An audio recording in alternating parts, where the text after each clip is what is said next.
ఓం నమో భగవతే వాసుదేవాయ. ఆత్మబంధువులందరికీ నమస్కారం. 632వ నామం శోకనాశన.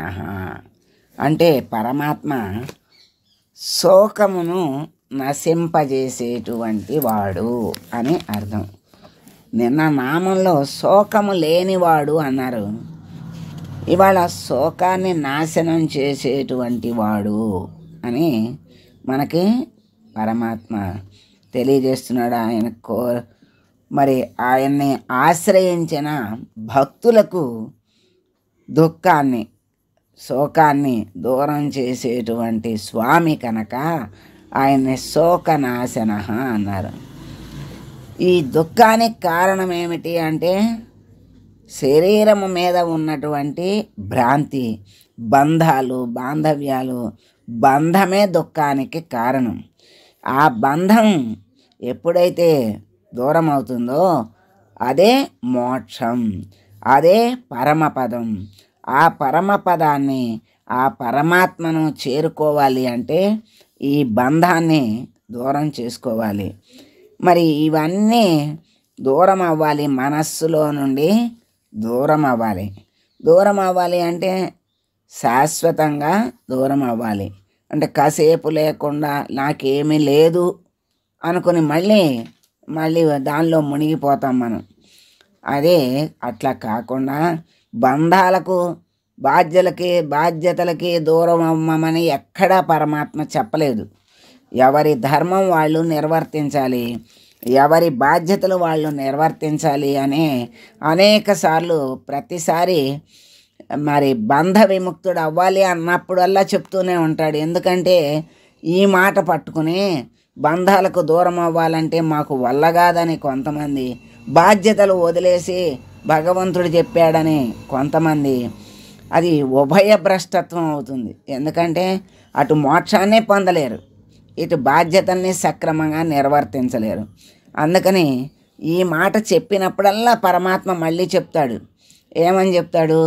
అన్నిటినీ నిర్వర్తించుకుంటూ ధర్మంగా కర్తవ్యాల్ని, బాంధవ్యాల్ని అన్నిటినీ కూడా నిర్వర్తించుకుంటూ అన్నిటిలోకి గొప్పదైన పెద్ద బాధ్యతలు, అన్ని బాధ్యతలు ఉన్నటువంటి గృహస్థాశ్రమాన్ని చక్కగా నిర్వర్తించుకుంటూ మోక్షాన్ని పొందటమే అతి గొప్ప విశేషం.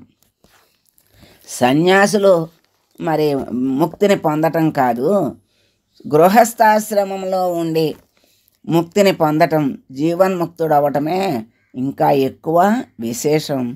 వాళ్ళకు కూడా గొప్ప అవకాశం ఉంది అవ్వటానికి. మాకెక్కడ వల్ల అవుతుంది, మేమెక్కడ ముక్తి పొందుతామని అనుకుంటామని పరమాత్మ ఎంతో అవకాశం ఉంది. అన్ని ఆశ్రమాలకి ఆధారం గృహస్థాశ్రమం. అందరినీ ఆదరిస్తూ అందరిలోనూ పరమాత్మని చక్కగా దర్శిస్తూ చేస్తే, ప్రతి పనిని, ప్రతి దాని యందు, ప్రతి జీవి యందు పరమాత్మని దర్శిస్తూ చేస్తే అదే జీవన్ముక్తి దాకా తీసుకెళ్తుంది. ఇంకేమీ చెయ్యక్కర్లేదు, ఇదొక్కటి ఆచరిస్తే చాలు. ఏ బాధ్యతని వదిలేయక్కర్లా, ఏ ధర్మాన్ని వదిలేయక్కర్లా. ధర్మాన్ని రక్షిస్తే అంటే, ధర్మాన్ని రక్షించడం అంటే మనం ఏదో దాన్ని కాపాడటం కాదు. దాన్ని కాపాడటం అంటే మనం ఆచరించటమే. పెద్దలు ధర్మం, వేద శాస్త్రాలు మనకి ఎన్నో ధర్మాల్ని, ఎవరి ధర్మాల్ని వాళ్ళకి విశదీకరించి చెప్తున్నాయి. వాటిని నిర్వర్తిస్తే చాలు. అదే ఆ మానవుడై పుట్టిన తర్వాత ఇది ఎంతో గొప్ప జన్మ. ఈ జన్మ రావటమే దుర్లభం. ఈ జన్మని సార్థకం చేసుకోకపోతే మళ్ళీ వాడు ఎప్పటికీ మళ్ళీ మానవ జన్మెత్తుతాడో కూడా తెలియదు. అంటే అటువంటి క్రింది జన్మలకు కూడా వెళ్ళిపోయే అవకాశం ఉంది. మానవుడుగా ప్రవర్తించకపోతే అది ఆ క్రింది దశలకి వెళ్ళిపోవాల్సి వస్తుంది. మళ్ళీ అక్కడ జన్మలకి మొదలెడితే మళ్ళీ అక్కడి నుంచి మానవ జన్మ రావాలి అంటే చాలా కష్టం. ఎన్నో జన్మలు ఎత్తితే కానీ మళ్ళీ రాలేడు. అందుకని మానవ జన్మ చాలా గొప్పది, దుర్లభము రావటం. వస్తే మానవుడు ఇంకేమవ్వాలి? మాధవుడే అవ్వాలి. ఇంకొక దానికి అవకాశం ఇవ్వకూడదు. ఆ మాధవుడు అవ్వాలి అంటే మానవుడిగా ప్రవర్తించి మానవ ధర్మాన్ని చక్కగా పాటిస్తే చాలు, మాధవుడైపోతాడు. ఆయన చక్కగా ఆనందిస్తాడు, స్వీకరిస్తాడు. అదే మాధవుడైపోవటం. అందుకని ధర్మం అనేది ఎవరి ధర్మం వాళ్ళకు ఉంటుంది. అన్నీ ఒకే ధర్మాలు అంటే అందరికీ ఒకే ధర్మం వర్తించదు. అంటే తండ్రిగా తండ్రి ధర్మం, తల్లిగా తల్లి ధర్మం, బిడ్డగా బిడ్డ ధర్మం, అట్లా ఎట్లా ఎవరికి ధర్మాలు ఎవరికి ఎలా ఉంటాయో అలాగే ఆశ్రమ ధర్మాలు ఉంటాయి, మరి వ్యక్తి ధర్మాలు ఉంటాయి, సామాజిక ధర్మాలు ఉంటాయి. అట్లా అన్నీ అనేక ధర్మాలు ఉంటాయి. అందుకని ఆ ధర్మాలన్నిటినీ చక్కగా తెలుసుకుని మానవుడిగా మానవత్వంతో చక్కగా ప్రవర్తిస్తూ జ్ఞానాన్ని, పరమాత్మ యొక్క స్పృహ కలిగి ఆ పరమాత్మ మనకి అందిస్తాడు. ఏమిస్తాడు? ఆనందం ఇస్తాడు. మరి ప్రతి జీవి కోరుకునేది ఆనందమే, కానీ ఆనందం కలిగే మార్గంలో వెళ్ళాలి కదా, వెళ్తే కదా మనకి లభించేది. అందుకని ఏ ఊరు వెళ్ళాలనుకున్నామో ఆ ఊరు వెళ్ళే మార్గాన్ని ఆశ్రయిస్తే వెళ్తాం, కానీ వ్యతిరేకమైన ఊరు వెళ్ళే మార్గాన్ని ఆశ్రయిస్తే మనం ఏ దోవలో వెళ్తున్నామో ఆ ఊరు వస్తుంది తప్ప మనం అనుకున్న ఊరు రాదు. అందుకని మనము ఏ లక్ష్యం పెట్టుకున్నామో ఆ లక్ష్యానికి వెళ్ళే మార్గంలో పయనిస్తే అప్పుడు మనం ఆ లక్ష్యాన్ని చేరుకుంటాం. మోక్ష లక్ష్యం ఆనందమే మనకి పరమావధి. ఆనందం ఆనందం ఆనందం అంటాడు. ప్రతి జీవి కోరుకునేది అదే. ఆ ఆనందం ఎలా వస్తుందంటే పరమాత్మని ఆశ్రయిస్తే వస్తుంది. పరమానంద స్థితి ఎప్పుడు వస్తుందంటే పరమాత్ముడే అయిపోతే పరమానంద స్థితి వస్తుంది. అప్పుడు ఇంకా దానికి వెలితి అనేది ఉండదు, ఖండం అనేది ఉండదు. అఖండానందం, బ్రహ్మానందం, పరమానందం అంటారు. అటువంటి ఆనందమే ప్రతి జీవి కోరుకునేది. అటువంటి ఆనందాన్ని పొందటానికి పరమాత్మని ఆశ్రయించి, మళ్ళీ మనకు ఆ మార్గం తెలియదు, మనకి ఆ జ్ఞానం లేదు, కానీ ఆనందాన్ని పొందాలని అనుకుంటున్నాం గనక పరమాత్మ నీవే నాకు దిక్కు, ఆ ఆనంద స్థితిని, ఆ జ్ఞానాన్ని మాకు ప్రసాదించి మమ్మల్ని అనుగ్రహించు స్వామి అని ఆర్తిగా పరమాత్మని ఆశ్రయిస్తే వెంటనే అనుగ్రహిస్తాడు.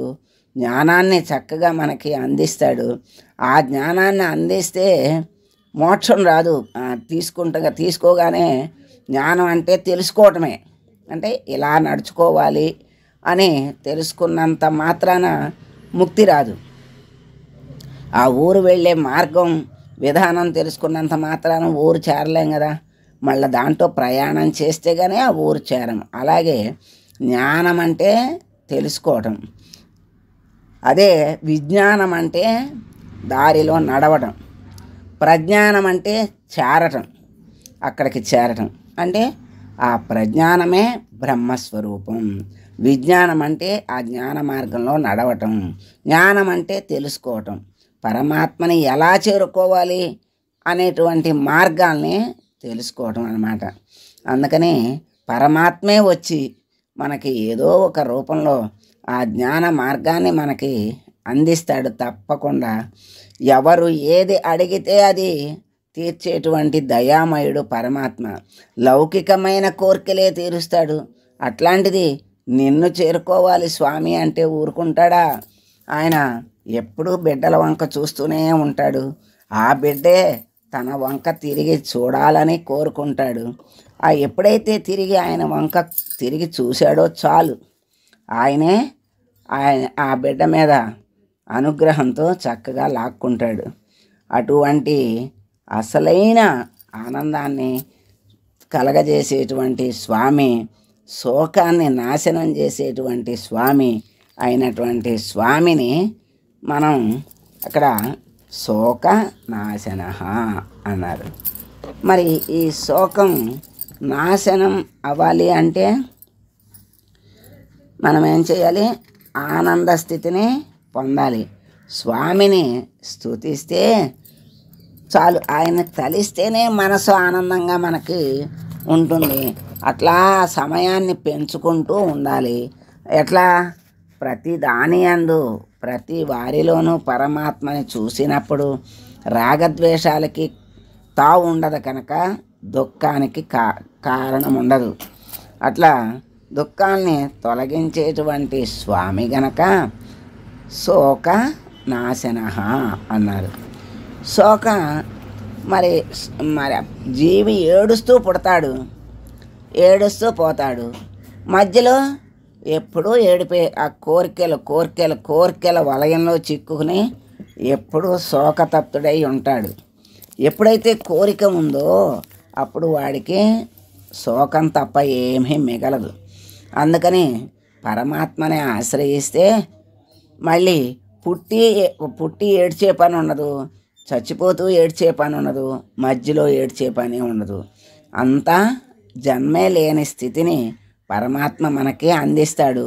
అదే మనకి మహాభాగ్యం. దాన్ని మించిన ఆనందం అనేది మనకి లేదు కనుక ఆ పరమాత్మని శోకనాశన అయినటువంటి పరమాత్మ భక్తులను తన వియోగం వల్ల శోకం కలిగిస్తాడు. మళ్ళీ తన దర్శనం వల్ల తను దగ్గర అవ్వటం వల్ల శోకాన్ని పోగొడతాడు. అంటే పరమాత్మకు దూరంగా ఉంటే శోకం వస్తుంది అని దీనివల్ల తెలుస్తోంది. అందుకని మళ్ళీ ఆయన దగ్గర అయితే శోకాన్ని పోగొట్టే స్వామి గనక శోకనాశనుడు అని పరాశర భట్టర్ అన్నారు.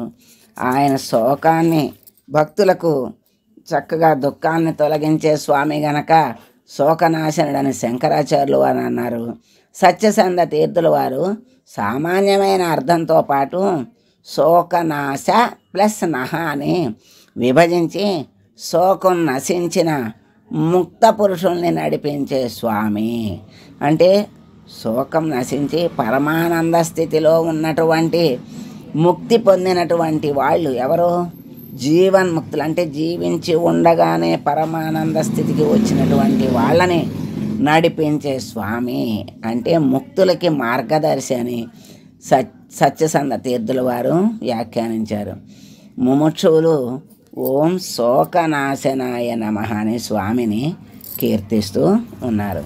అటువంటి శోకనాశనుడైనటువంటి స్వామిని మనం ప్రార్థిస్తూ, స్వామి ఈ శోకములో ఉండి నిన్ను మేము చేరుకోలేకపోతున్నాము స్వామి, ఈ శోక నాశనాన్ని చేసి పరమానంద స్థితికి తీసుకువచ్చి నీ దరికి చేర్చుకో స్వామి అని వేడుకుంటూ మంగళం పాడదాం. మంగళం కౌసలేంద్రాయ మహనీయ గుణాత్మనే సర్వలోక శరణ్యాయ సాధురూపాయ మంగళం. ఓ